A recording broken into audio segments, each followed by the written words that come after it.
Nasa ating po linya ngayon at ating pong istorbohin si Professor Paulo Emmanuel Tamase ng UP College of Law. Importante po ito, academic discussion para ho tayo matuto. Magandang umaga po, Professor. Magandang umaga po, Sir Ted, at sa inyo mga taga-subaybay. Salamat po sa inyo pong sakripisyo para po sa aming pong programa. Uunahin ko lang po itong debate ngayon, pagtatalo. Doon po sa sinasabing gawin na po natin itong example, wala ho pa namang itong subjudice kasi nga po pinag-uusapan pa lang nga, wala pa nga pirmay po yung charge sheet daw sa ombudsman eh. Yung pong sinasabi ni Ombudsman, Deputy Ombudsman Clavano, ika niya, ang sinasabi po niya, yung daw pong contribution sa eleksyon noong 2025 na tinanggap ni Senador Marcoleta na 75 million ay sabi niya, if I may quote, Oo. Ang sabi po niya, yun daw pong reklamo na plunder does not hinge on whether the alleged 75 million came from public funds. And he said that plunder law also covers certain acts involving private money. Doon po tayo muna magsimula po. Ano ba ang elemento po ng plunder? At talaga ho bang kahit na ganyan po ang pinanggagalingan ng pera, donasyon sa kampanya ng eleksyon, ay maaaring masakop po ng kasong plunder? Go ahead po, Professor. So maganda po yung tanong, kasi yung common misconception nga po natin sa plunder ay ito lamang po yung pagnanakaw mula sa pamahalaan. But yung plunder po, mas malawak po yung sakop niyan. Yung isa po ay yung nabanggit po natin yung pagnanakaw, pagkuha ng pera ng taong bayan na sa public funds. Yung second po na aspect niya actually is accumulation of ill-gotten wealth. Ibig sabihin po nun kapag nag-accumulate parang tumanggap, dumami yung ill-gotten wealth ng isang tao. At kabilang kasi sa ill-gotten wealth sa plunder law ay yung mga regalo, donasyon na binibigay sa isang public officer dahil public officer siya. So doon po nanggagaling yung sinasabi ng ombudsman na hindi porket hindi public funds yung tinanggap ay hindi na ito plunder. In fact, pinaparusahan din po kasi yung pagsuhol or yung pagtanggap ng suhol effectively. So I think yung po yung hindi pa ko natin nakikita yung charge documents, yung complaint laban kay Senator Marcoleta, but I think yun po yung teorya nila na kung hindi nga po ito failure to declare campaign receipts, donations kay Senator Marcoleta kasi hindi pa ho siya kandidato at that time, at the very least, tinanggap na yung napakalaking sum na iyon or napakalaking amount na iyon nung public officer na siya, nung congressman siya, bago pa man siya tumakbong senador. Okay. Professor, pwede ho ba natin lang, if you will allow me, para ho mas maunawaan din natin ito pong provision mismo po ng batas. Kasi ang claim po naman ng kampo nila Ginoong Marcoleta na oo, congressman po siya nung panahong yon, pero yung mga nagbigay sa kanya ng campaign contribution ay nagsasabi nga na hindi naman daw ito mga taong may kontrata sa gobyerno o meron pong mga interes sa kanya pong panunungkulan. Basahin ko lang po, by receiving directly or indirectly any commission, gift, share, percentage, kickbacks, or any other form of pecuniary benefit from any person and or entity in connection with any government contract or project or by reason of the office or position of the public officer concerned. So, kapag po ganun na ako isang congressman, tumakbo akong senador, before the campaign period, may nagsabi sa akin, tanggapin mo to. Ituring mo na lang ito na if I may quote, we're giving you contribution but this is your debt or gratitude to us. Treat it as a debt. Yung pong sinasabi niya, di ba doon, ito kasi yung bahagi doon ng preba ng ombudsman, yung actual na media statement ni Ginoong Marcoleta. Paano ho natin to makokonek dito nga po sa sinasabi na sa number 2 elements nga po nitong plunder na kung meron kang proyekto, wala naman pinag-uusapan dito na proyekto o naman pong benepisyo na makukuha supposed to be nung donor po o campaign contributor. Paano? So, yung plunder law po, tama ka, Manong Ted, pag tinignan ninyo yung batas, hindi lamang ito covered doon sa proyekto. Covered din po dito yung pagtanggap dahil lamang public officer ka. Mhm. At mahalaga po alalahanin kung bakit ganun yung prohibition o bakit ba natin binabawal na kahit wala namang yung tinatawag natin na quid pro quo, walang palitan. Mm. Bakit natin pinaparusahan yung pagtanggap ng ganito kalalaki na amount? At Mm. kaya po gano'n yun kasi minsan nga po abang, no? Yung ginamit niyo po na word na sinasabi din, I think, dun sa statement ni Senator Marcoleto nun was debt, parang utang. Mm. So parang para siyang advance, no? Na kung mapupunta ka sa posisyon na ito, alalahanin mo naman kami na nagbigay sa iyo. So parang inunahan lang niya yung pagsuhol dun sa public officer. Kaya po binabawal sa batas Mm. natin yun. So depende doon sa interpretasyon nung debt, no? Kasi maaring utang as in utang pinansyal or debt of gratitude, no? Opo. Mm. Pwede pong utang pinansyal in the sense na Mm. kakandidato ka, Mhm. umutang ka muna sa amin. Mhm. Pwede din naman siyang utang ng loob. But Mhm. in any event po kasi, sa Mm. batas po natin at sa Code of Ethics po natin, kung Mhm. pinautang po yan para sa kampanya, dapat idineklara po yan eventually nung naging kandidato na po siya. Kasi kalinaw kung ano po yung value ng transaction na iyon.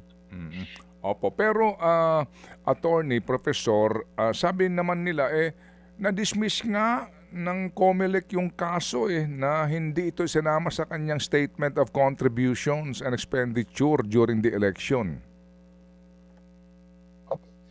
Yung dismissal po ng COMELEC, so balikan ho natin, Mm. Manong Ted, Mm. yung naging usapin po dito, Mm. no? Mm. So kung alalahanin po ng mga taga-subaybay, dati po nakasuhan po si Senator Marcoleta kasi hindi po niya idineklara sa kanyang statement of campaign contributions and expenditures Mm. itong natanggap na niya na 75 million suma total. Mm. Ang excuse po niya noon sa COMELEC ay hindi pa ho siya kandidato noong tinanggap niya iyon. At Mm. tama po yun. Meron po tayong doktrina, yung tinatawag po natin doon na yung Penera Doctrine, Mm. kung saan hindi pa ho pwede kumagat yung mga election offenses kung hindi pa ho kandidato yung isang tao. At nagiging kandidato lamang siya kapag nag-file na po siya ng Certificate of Candidacy at nagsimula na po yung campaign period. Nung time po na natanggap ni Senator Marcoleta itong amounts na ito, hindi pa ho nagsisimula yung campaign period. Kaya yun po yung excuse niya. Mm. Pero hindi po yun ibig sabihin na na wala na po siyang sabit. And I think ang nahuli sa kanya na sabit ay dahil na rin doon sa public statements niya, ay tumanggap ka siya ng ganito kalaki na amount. Hindi po pang-araw-araw na tumatanggap ang isang opisyal ng ganito kalalaki na amounts po, no? So tumanggap po siya ng ganitong amount nung time na public officer na siya at ayon nga sa kanya sa statements niya bilang debt or bilang utang. Mm. Professor, um, tatayo ho ba kaya yung pong ang magiging pangunahing ebidensya ay media interview or media statement? Kasi alam po naman natin, una, well, yung mga kickback, mga tongpats, wala namang voucher yon, wala namang mga resibo yon. Pero in this case po, sa pag-amin ng pagtanggap ng 75 million na campaign contribution, ang sabi nga ng ombudsman, ang kanilang hawak dito na ebidensya ay yung kanyang media interview. Will that stand alone? So, alalahanin natin, Manong Ted, no, may habang tumatagal po kasi ang criminal process, pataas ng pataas yung standard na kailangan patunayan ng gobyerno upang makakuha ng favorable na ruling. So, Mm. doon sa tanong na enough na po ba yung ebidensya upang magkaroon ng kampanya, magkaroon ng kaso sa korte, Mm. sasabihin ko po na mukhang may tsansa po. No? Kasi yung statement po niya ay nasa public statement, ito po ay binigay in response to yung kaso niya sa COMELEC, which means hindi natin pinag-aawayan actually yung amount. Pinag-aawayan lang natin yung dahilan doon sa amount. Mm. Baka enough po yan para magkaroon ng criminal prosecution. Pagdating po doon sa korte, magkakaroon na po ng iba-ibang kailangan patunayan ngayon yung ombudsman. So, yung at the time yung special prosecutor. So, una po, no, meron po ba talaga ng amount? May bank records po yun, may bank secrecy law po tayo, pero pwede po pabuksan ng korte yon. na proper na subpoena. Mm. At yung purpose po, no, binigay po ba dahil sa public officer, magkakaroon po ng pagkakataon naman si Senator Marcoleta kung tumawid dito sa Mm. Sandigan Bayan na Mm. ipaliwanag, no, kung ano Mm. ba talaga yung amount na iyon. So, garantisado naman po ng proseso natin yung pagkakataon ni Senator Marcoleta on Opo. various stages na Mm. ipakita yung Mm. kanyang depensa. Mm. At saka dito po kasi dahil plunder po ito, yung quantum of evidence dito ano ho talaga, 'di ba? Proof Opo, beyond reasonable doubt, no? Opo. opo. At over time po, yung Mm. Korte Suprema natin, padagdag po ng padagdag yung mga requirements for plunder. So yung Mm. Mm. series requirement, kailangan more than one act po yung nangyari. May Mm. mga ganun po siya na Mm. na-develop na requirements over time. So hindi po Mm. madali makasecure sa Opo. plunder, kaya nga po madaming nakakatakas. Opo. Professor, yun ho bang nag-contribute na mga tao na na-identify po naman, sila ho ba'y may pananagutan din dito? Opo, no? Kasi parang principal by cooperation po sila dun sa Mm. plunder. Kung hindi po mangyayari yung krimen na iyon kung hindi po sila nagbigay. So kahit sila po mismo may sabit din po in theory, no? Of course, meron din po silang sariling depensa Mm. regarding this. Baka wala naman po silang criminal intent. But hindi po kasi mas malinaw lamang po siya, I mean, no? Mm. Kung na-start na natin makita yung ebidensya Opo. laban dun sa mga nagbigay.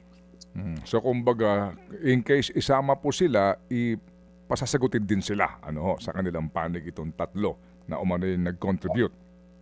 Opo, pwede po silang sumagot on their own kung Mm. gagawin po silang co-accused. Pwede din Mm. po silang kunin na testigo ng estado. Pwede Mhm. po silang gawing state witness. So madami pong pagkakataon kung paano sila mapapasok dito sa storya. Okay.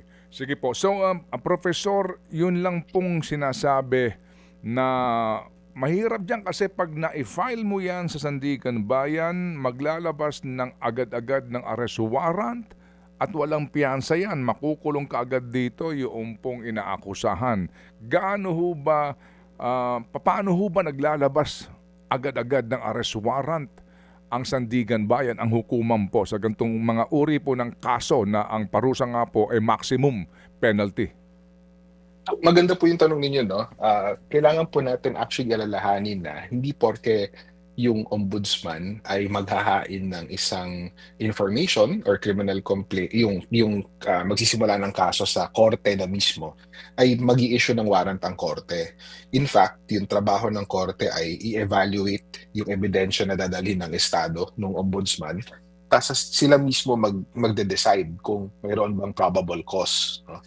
So independent yung finding ng ombudsman, independent din yung finding ng korte. Kung yung korte makikita niya na probable cause meron, ibig sabihin nun may Mm. sapat na ebidensya upang kumbinsihin ng isang ordinaryo, reasonableng tao na Mm. mayroon ngang krimen na nangyari at Mm. responsable yung tao para sa krimen, Mm. mag-i-issue siya ng warrant. At doon lamang siya mag-i-issue ng warrant. Mm. Now, tama kayo na non-bailable ang plunder. Ibig sabihin nun, in general, hindi po pwede mag-ain ng piyansa. Ng bail na para Mm. makalabas ho. Mm. Pero mayroon po yan sa course po ng trial kung magiging malinaw na hindi po ganoon kalakas yung ebidensya ng estado at Mm. mayroon pa akong ibang exception, ay pwede po actually mag-grant ng bail eventually yung Mm. korte. But Mm. down the road na po yun, hindi po at this early stage. Opo, opo, opo. Kumbaga po ang huwes na patas ay hindi ka raka-raka, no? Labas kaagad ng labas ng arrest warrant kasi nga you will deprive a person ng kanyang liberty.